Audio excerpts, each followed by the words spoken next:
Tiruchendur doctor Sivanthi Adithanar கல்வியியல் கல்லூரி உங்கள் எதிர்காலத்திற்கான சிறந்த தேர்வு. மாண்புமிகு உறுப்பினர் திரு திமு ராஜேந்திரன் அவர்கள். மாண்புமிகு பேரவைத் தலைவர் அவர்களே, தமிழ்நாட்டின் உரிமை சார்ந்த பிரச்சனையில் கவனமாக இருக்கிறோம், கண்ணும் கருத்துமாக இயங்குகிறோம் என்பதனை நாட்டுக்கு தெரிவிக்கின்ற வகையிலும் நமது உரிமையை பாதுகாக்க தயங்க மாட்டோம் என்பதை பக்கத்து மாநிலத்திற்கும் இந்திய சர்க்காருக்கும் உணர்த்துகின்ற வகையிலும் மேகதாட்டில் அணை கட்டுவதற்கு அனுமதிக்க கூடாது என்கிற தீர்மானத்தை கொண்டு வந்திருக்கின்ற மாண்புமிகு முதலமைச்சர் அவர்களின் தீர்மானத்தை மறுமலர்ச்சி திராவிட முன்னேற்ற கழகத்தின் சார்பில் வரவேற்கின்றேன். மாண்புமிகு சுற்றுலாத்துறை அமைச்சர் காங்கிரஸ் இயக்கத்தை சேர்ந்தவர்கள் எங்கள் கட்சி இங்கே ஆதரிக்கிறது என்று குறிப்பிட்டார்கள். கவலைக்குரிய செய்தி என்னவென்றால், இன்றைய கர்நாடக முதலமைச்சர் மே 22 கொள்ளைகாலில் பேசுகிற போது 67.14 டிஎம்சி தண்ணீரும் 400 மெகாவாட் நீர்மின் உற்பத்தியும் வழங்கக்கூடிய மேகதாட்டு அணையை கட்டுவதற்கான டிபிஆர் விரைவு திட்ட அறிக்கை தயார் செய்யப்பட்டு கொண்டிருக்கிறது, மத்திய நீர்வளத்தின் அனுமதியை பெற்று உடனடியாக பூமி பூஜை தொடங்கும் என்று அறிவித்தார்கள். வெட்ட வெளியில் செய்தியாளரிடத்தில் அறிவித்தார்கள். அதற்கு எதிர்வினையாற்றிய தலைவர் வைகோ அவர்கள் 10 விவசாய சங்கங்களின் பிரதிநிதிகளோடு இதே சென்னை பட்டணத்தில் ஜூன் 2 கண்டன ஆர்ப்பாட்டத்தை நடத்தினார்கள்.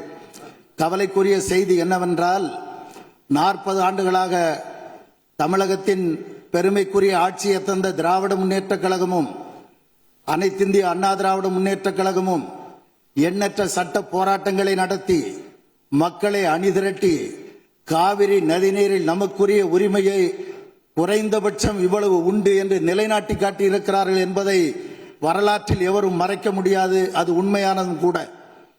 அப்படி குறைந்தபட்ச நீர் உரிமையை நிலைநாட்டி இருந்தாலும் கூட 40 ஆண்டுகளில் என்ன நிலைமை என்றால், தமிழ்நாட்டில் 15.85 லட்சம் ஹெக்டேர் சாகுபடி பாசன பரப்பு தரிசாக கிடைக்கிறது காவிரி டெல்டா பகுதியிலே. கர்நாடகாவில் என்ன நிலைமை என்றால், 40 ஆண்டுகளுக்கு முன்பு 9.96 லட்சம் ஹெக்டேர் தான் அதனுடைய பாசன பரப்பு.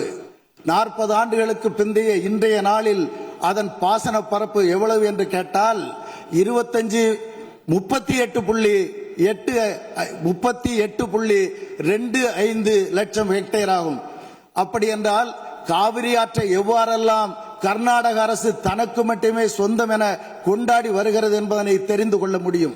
எனவே திராவிட முன்னேற்ற கழக அரசு, அனைத்திந்திய அண்ணா திராவிட முன்னேற்ற கழக அரசு மாறி மாறி நிலைநாட்டி இருக்கிற இந்த குறைந்தபட்ச காவிரி நதிநீர் உரிமையையும் இழந்து விடாமல் பாதுகாக்க வேண்டும். 67 டிஎம்சியை மேகதாட்டுவிலே நிறுத்தி கொண்டு விட்டால், ராசிமணலிலே தடுப்பணை கட்டுவோம் என்று அறிவித்திருக்கிற அதே கர்நாடக அரசு அதிலும் 12 டிஎம்சி தண்ணீரை நிறுத்தி கொண்டு விட்டால், காவிரி நடுவர் நீதிமன்ற ஆணையின்படி வரவேண்டிய 177 டிஎம்சி தண்ணீரை எவ்வாறு தமிழ்நாட்டிற்கு கொடுக்க முடியும்? ஆகவே தமிழ்நாடு அரசு இன்றைக்கு அறிவித்திருக்கிற இந்த தீர்மானத்தை மேலும் அழுத்தம் கொடுங்கள்.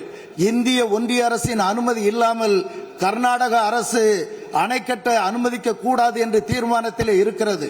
ஆனால் நாங்கள் தெரிவிக்க விரும்புவது, இந்திய ஒன்றிய அரசும் கூட தமிழ்நாடா கர்நாடகாவா என்று வருகிற போது அவர்கள் கர்நாடகா பக்கம்தான் பலமுறை சாய்ந்திருக்கிறார்கள் என்பதை கவனமாக தமிழ்நாடு அரசு மனதிலே வைத்திருந்து செயல்பட வேண்டும் என வலியுறுத்தி, உங்கள் மாண்புமிகு தமிழ்நாடு முதலமைச்சர் சமர்ப்பித்திருக்கிற இந்த தீர்மானத்தை மறுமலர்ச்சி திராவிட முன்னேற்ற கழகத்தின் சார்பில் முழுமையாக வழிமொழிகிறேன். வணக்கம்.